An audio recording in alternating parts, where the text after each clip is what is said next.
Assalamualaikum anak-anak, selamat pagi. Bagaimana kabar anak-anak pagi ini? Sehat semua? Sudah siap dan semangat belajar untuk hari ini? Ya, Ibu akan melakukan absensi terlebih dahulu ya. Dengarkan namanya baik-baik. Muhammad Al-Farisi, Muhammad Esarus, Salsabila, Caca. Oke, baik. Semuanya hadir ya. Sebelum kita memulai pembelajaran hari ini, ada baiknya kita berdoa terlebih dahulu. Silahkan Esaruk sebagai ketua kelas memimpin teman-temannya untuk berdoa sebelum belajar.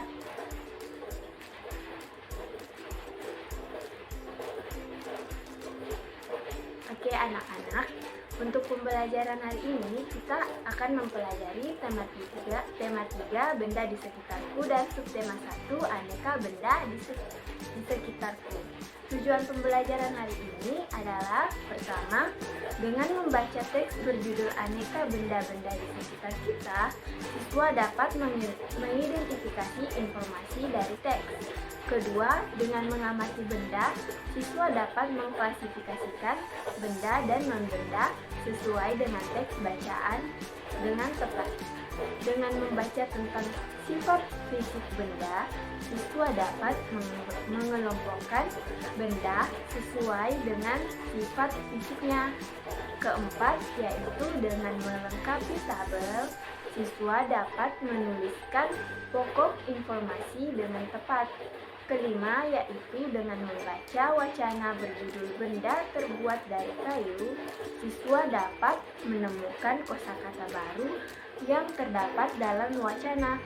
Keenam, yaitu dengan menjawab pertanyaan pada persiapan bercerita, siswa mampu menceritakan kembali informasi secara lisan tentang benda-benda di sekitarnya yang terbuat dari kayu dengan percaya diri.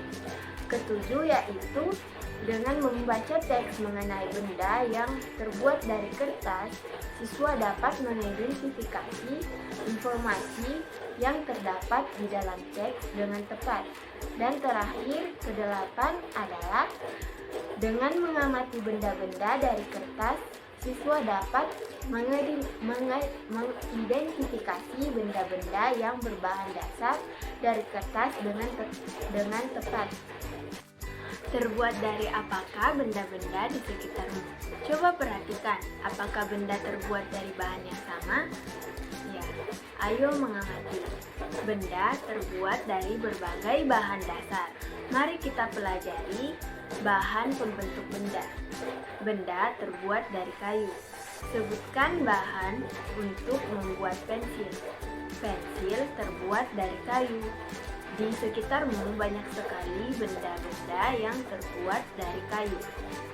Beberapa di antaranya adalah meja, kursi, dan lemari.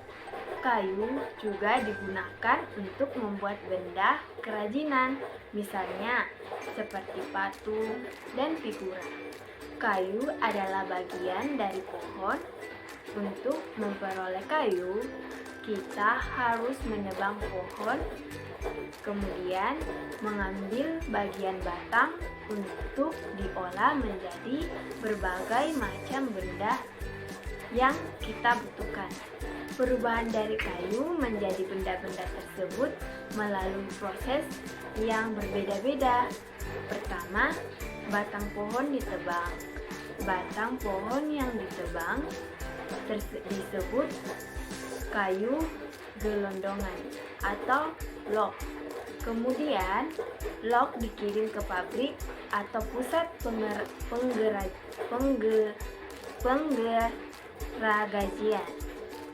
Pengiriman log menggunakan angkutan khusus seperti truk melalui darat atau kapal melalui sungai. Setelah itu, log dipotong sesuai keperluan untuk menghindari jamur dan serangga yang dapat menyerang kayu, maka kayu perlu dikeringkan. Caranya hanya dengan dijemur. Kayu dijemur sekitar 2 hingga 4 minggu. Setelah dijemur, kayu siap diolah sesuai keperluan. kayu dapat dipilih menjadi bahan dasar benda loh. Pertama, mengapa ya kayu bisa dipilih menjadi bahan dasar benda? Karena kayu mempunyai banyak keunggulan. Keunggulan kayu mudah dibentuk. Beberapa benda yang terbuat dari kayu jati dapat bertahan sampai puluhan bahkan ratusan tahun. Kedua, kelemahan benda berbahan kayu. Apa sih kelemahannya? Yaitu kayu tidak tahan dengan api sehingga mudah terbakar. Namun ada beberapa jenis kayu yang mudah terserang rayap atau serangga lainnya. Ya, sekarang kita ayo mengamati. Benda terbuat dari berbagai bahan dasar. Mari kita pelajari bahan pembentuk benda. Benda terbuat dari kayu seperti pada gambar di atas. Ya, sekarang jawablah pertanyaan di bawah ini. Pertama, berapa lama waktu yang dibutuhkan untuk pengeringan kayu? Apa keunggulan kedua, yaitu apa keunggulan benda yang terbuat dari kayu? Ketiga, apa kelemahan benda yang terbuat dari kayu? Keempat, tuliskan contoh benda yang terbuat dari kayu. Setelah menjawab pertanyaan di atas, mari kita menulis. Ayo menulis. Kamu telah membaca cara mengolah kayu. Kayu diolah menjadi benda-benda yang dipakai sehari-hari. Tuliskan dan lengkapi dengan gambar pada kotak berikut. Ayo mengamati. Perhatikan benda-benda di sekitarmu. Adakah yang terbuat dari kayu? Tuliskan hasil pengamatanmu di kolom yang telah disediakan. Sekarang, ayo berdiskusi. Desa tempat tinggal Siti dan teman-teman mempunyai hutan. Di dalam hutan tersebut terdapat beraneka jenis pohon. Fungsi hutan antara lain untuk menyerap air hujan. Hutan menyimpan air hujan tersebut dalam jumlah yang banyak. Namun, ketika hutan digunduli, membuat aliran air terganggu. Hal ini menyebabkan air menggenang. Akhirnya, terjadilah banjir yang mengalir ke pemukiman. Banjir yang mengalir ke pemukiman penduduk, sehingga kebutuhan benda dari kayu yang terus meningkat mengakibatkan kebutuhan akan bahan kayu yang terus meningkat. Setiap tahun, banyak pohon yang ditebang untuk mendapatkan kayu. Terkadang, ada sekelompok orang yang menebang pohon tanpa izin. Kegiatan ini disebut penebangan liar. Semakin lama, jumlah pohon di hutan semakin berkurang. Bermusyawarahlah bersama kelompok untuk menjawab pertanyaan berikut.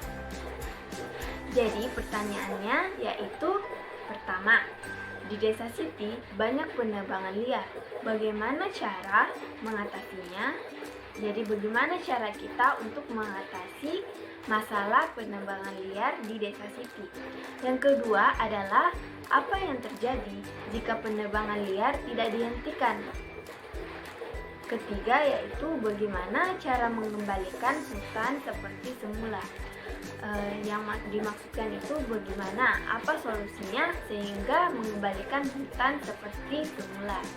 Ayo bercerita.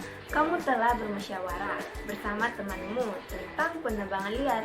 Tuliskan pengalamanmu bermusyawarah bersama teman di bawah ini.